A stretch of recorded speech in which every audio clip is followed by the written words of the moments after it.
Success mantra, we shape future. Hello students, welcome to our YouTube channel.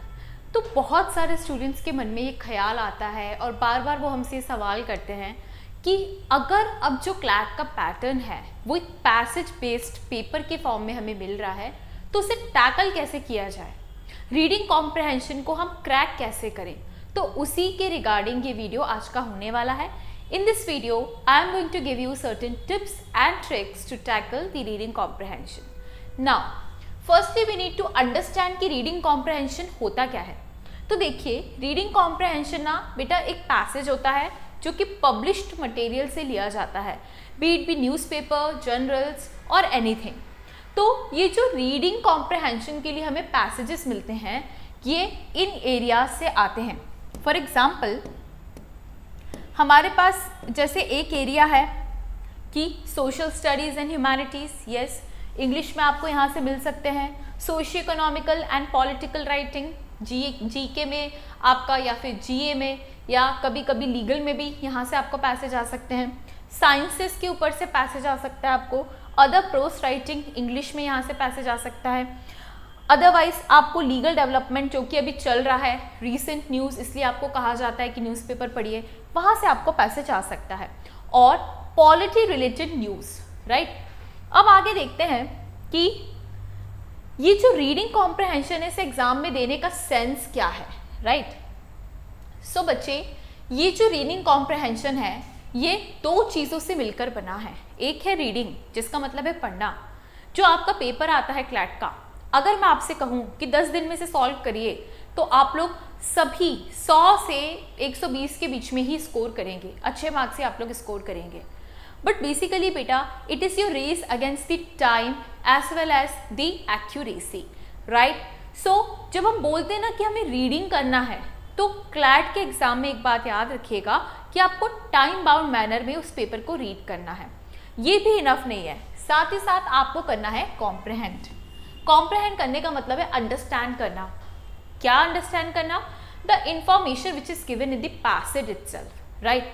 You have to stick to the information which is given in the passage. You do not have to apply your own emotions, your own mind, etc. Right? It tests the ability to understand the directly stated information.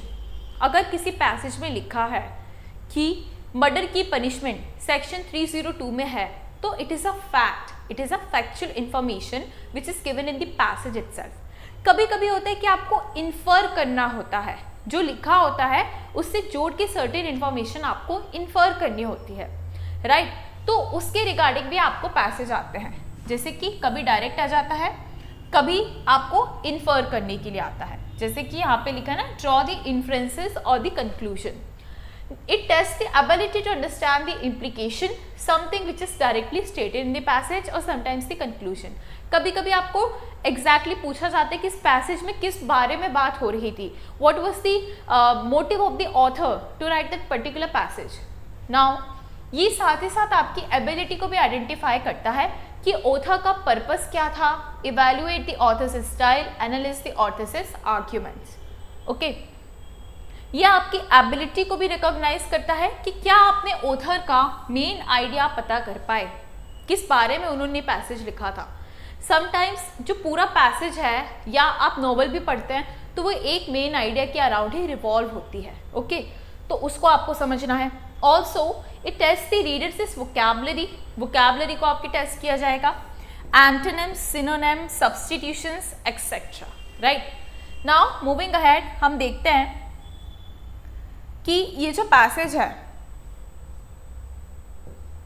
किस type के ये passages होते हैं। तो पहला तो मैंने आपको यही बताया कि डायरेक्टली स्पेसिफाइड इंफॉर्मेशन आपको पैसेज में ढूंढनी होती है। जब मैं लीगल पोर्शन की बात करूं तो एक इंफॉर्मेशन जो कि ऊपर पैसेज में दी है, एक कंसेप्ट आपको दिया होता है, उसकी प्रैक्टिकल एप्लीकेशन आपको गिवन सिचुएशन पे करनी होती है, जो कि होते हैं आपके questions, right. Find the information from the inferences given in the passage. Yes, this can also be asked. Strange words आपसे पूछे जाते हैं, ऑथर का स्टाइल, मूड, या तो उनका जो पॉइंट ऑफ व्यू है वो पूछा जाता है।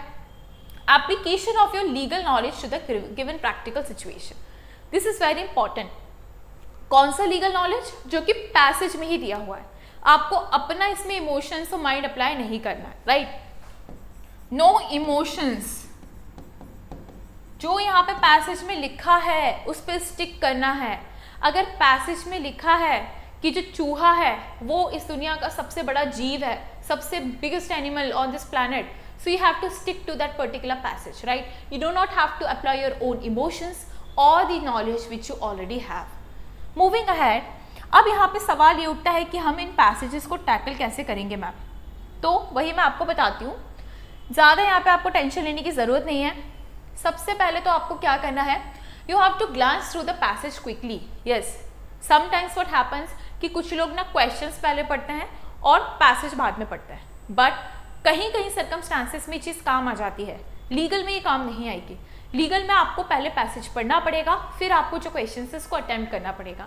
ये अप्रोच शायद आपकी जनरल नॉलेज में काम आ जाए, या फिर आपका जो इंग्लिश के रिगार्डिंग जो पैसेज आता है उसमें काम आ जाए, बट कुछ ऐसे सेक्शंस हैं जिसमें आपको अलग अप्रोच रखनी होगी।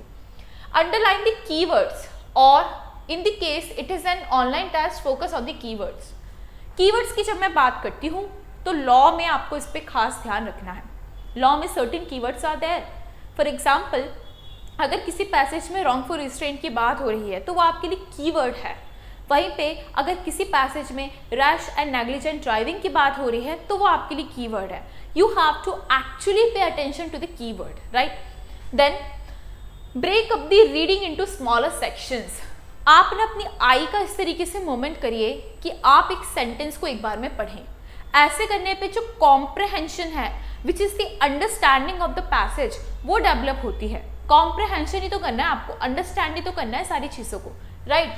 देन मेन आइडिया आपको पता करना है। मेन आइडिया जहाँ पे पता चल जाएगा वहाँ पे थोड़ा सा अपना फिमिलियर हो जाएंगे इस पैसेज से। Now using context clues is a great way to understand what you are reading, even if you don't have any vocabulary knowledge, right? कई बार ऐसा होता है कि हमें वोकैबुलरी का नॉलेज नहीं होता, हमें लगता है ये शब्द हमें नहीं आता, हमने कभी पढ़ा नहीं है। It's perfectly fine. आसपास के जो सेंटेंस है या जो पूरे पैराग्राफ का एक मेन आइडिया अगर आपको पता है तो आप कहीं ना कहीं उसका एक मीनिंग जो है वो प्रिडिक्ट कर सकते हैं। या वन वर्ड सब्स्टिट्यूशन की बात करें तो वो कर सकते हैं, एंटोनिम आप प्रिडिक्ट कर सकते हैं, right? Now come up with the questions about the text you are reading. जब हम रीड करते हैं तब हमारे माइंड में ना बहुत कुछ चल रहा होता है, कुछ क्वेश्चंस हमें आते हैं, अच्छा ऐसा है तो ऐसा क्यों है, and most of the time उसी पे फैक्चुअल क्वेश्चंस जो हैं वो बेस्ड होते हैं, या जो दूसरे क्वेश्चंस होते हैं दूसरे सेक्शन में उस पर ही बेस्ड होते हैं। Then do not waste too much time on just one question, because you have like several passages at the same time. You have 1 minute for one question, right?